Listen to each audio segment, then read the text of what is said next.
Opposition में थे, कितने साल हम लोग ऑपोजिशन में थे। उस जमाने में जो ये कोर्ट्स का जो व्यवस्था था उस समय कैसे था, सारे जजेस सरकार अपॉइंट करते थे। आजकल तो कॉलेजियम सिस्टम से जजेस अपॉइंट करते हैं। कांग्रेस के जमाने में कांग्रेस ही सरकार जज अपॉइंट करते थे। इलेक्शन कमीशन सरकारी अपॉइंट करते थे, सीबीआई डायरेक्टर, सारा चीज सरकारी अपॉइंट करते थे। लेकिन भारतीय जनता पार्टी ने कभी भी ये नहीं कहा कि हम लोकतंत्र में विश्वास नहीं रखते हैं, कभी नहीं कहा। हम संघर्ष करते रहे, लगातार संघर्ष करते रहे और हमने जीत प्राप्त किया, लोगों का विश्वास प्राप्त किया है। हमने कभी भी अदालत को गाली नहीं दिया, हमारा पार्टी ने कभी भी इलेक्शन कमीशन को गाली नहीं दिया, हमने लोकतंत्र की व्यवस्था को हमने सवाल नहीं उठाया।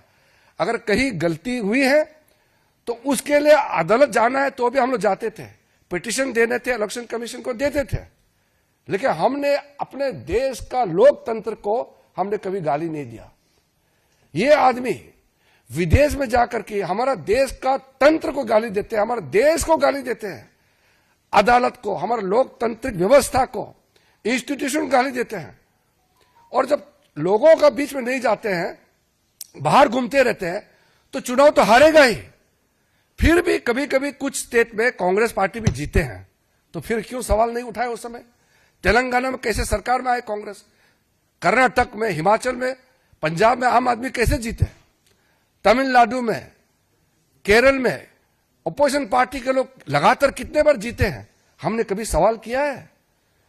तो इसलिए मेरा पत्रकार बंधुओं से मेरा ये हाथ जोड़ के मैं विनती करना चाहता हूं कि आपका समय को राहुल गांधी जी समय समय में खराब करते रहते हैं, लेकिन जो सही मत है आपके माध्यम से लोगों तक पहुंचना चाहिए। क्या वो जेन जी को उकसाने की बात करते हैं?